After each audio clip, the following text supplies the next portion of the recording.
para saan daw yung fasting ko and yung labs na gagawin ko. Pero mga blood test to check yung ovarian reserve ko. Which means kung gano'n na ba karami yung mga eggs ko sa ngayon. Ganon. May diabetes ako or kung ano pang mga ibang stuff. So, check ako.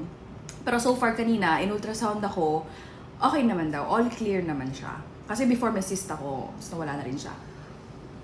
Also, di ba nga, may PCOS ako and endometriosis, kaya talaga nagpapaalaga kami sa OB.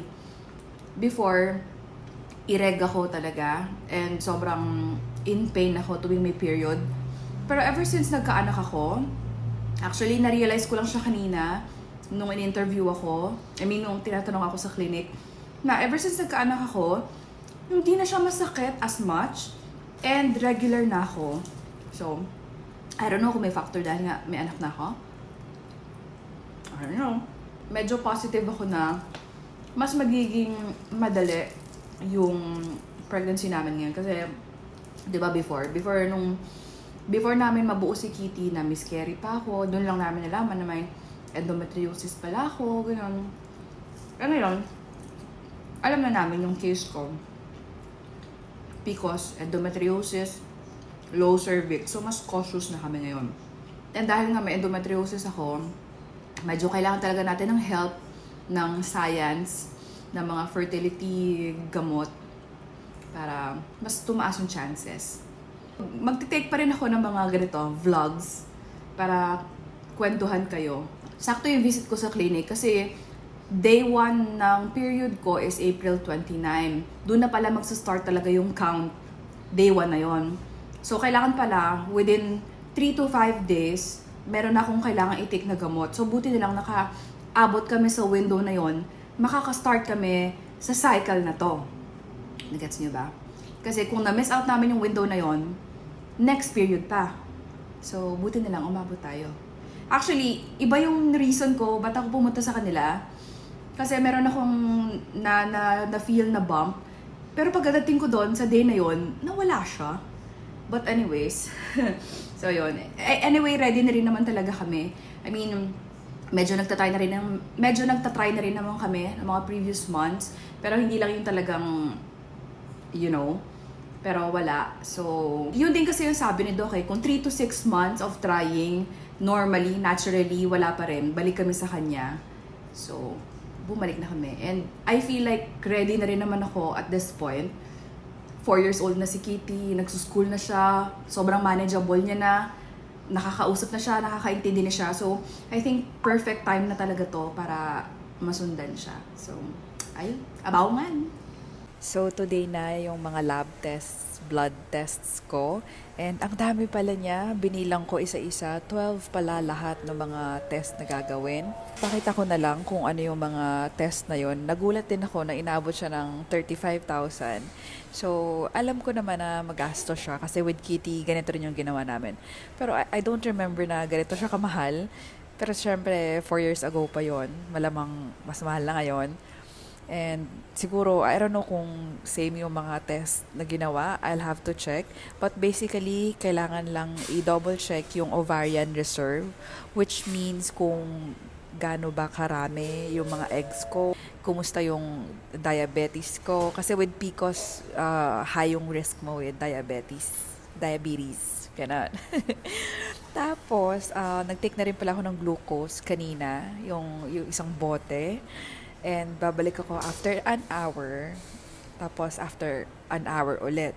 So, nakuha na ako ng isang malaking vial ng blood. Tapos hinati nila sa 4 smaller vials. And then later, kukuha na ako ulit after ko nga uminom. And meron din pala akong isang test, yung prolactin, na kailangan pala yon at least 3 to 4 hours ka nang gising sa araw na yon. Pagkagising ko, dumiretso na ako agad dito kasi nga meron akong fasting na 8 to 10 hours. So, ngayon, kailangan ko siya isabay doon sa last na glucose ko para sakto na around 3 to 4 hours na akong gising. So, ayun lang. Yun lamang, abaw. Ito na yung first step natin. Medyo madugo talaga siya, pocket-wise, pero I'm sure it will be worth it. Sige, yun lang. Bye-bye. Abaw. Mami, tara. Date tayo. Saan tayo pupunta? Magbi-billiards tayo. Wow. Paramihan tayo na masushoot. Matatapos na tayo ng 12 a.m. Kahit ano na lang daw, we make our own rules.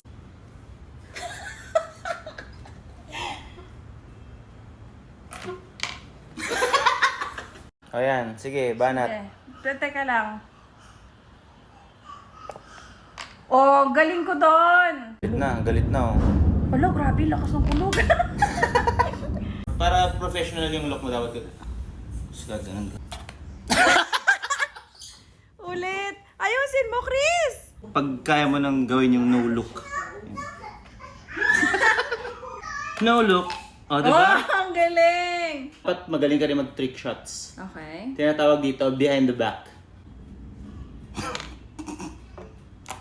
May na-shoot ba? Meron. 3. Last one na lang. Muntik pa. 1, 2. Oh, galing ko! I won! Nainom ko na lahat ng fertility meds ko na pang 5 days. So, follow-up check-up ko na ngayon. Itatanong ko rin kay Doc kung normal ba yun na lagi ako nahihilo and parang nag-CCR ako. So, itatanong ko kung dahil ba sa gamot yun. Na-confirm ko na nga, nasa meds daw talaga yung nararamdaman ko na nauseous ako and nag-CCR ako. Sa meds pala talaga siya. Okay, so ulit kasi lumipat ako ng pwesto. Pumayag si Doc na bawasan yung frequency ng gamot kasi from 3 times a day pumayag siya na 2 na lang. Based siguro din sa mga result ko kasi so far normal din naman yung mga result ko. Nung chinek kanina sa ultrasound, 4 daw yung follicle. Ngayon, yung follicle na yun yung parang nagre-release ng egg. In-injectionan ako kanina ng isa pang gamot kasi merong target na size yung follicle para rin daw mag-thicken yung lining. So, yun, binabantayan namin na bukas babalik ako ulit kasi nga kung after nung injection and after nung timed contact, kung ano yung pakalabasan, I don't know. So, I'll have to update you again kung ano yung mangyayari. So, yun, exciting din. Ngayon pala, dumiretso ako sa nail and lash salon because may event ako sa Sabado.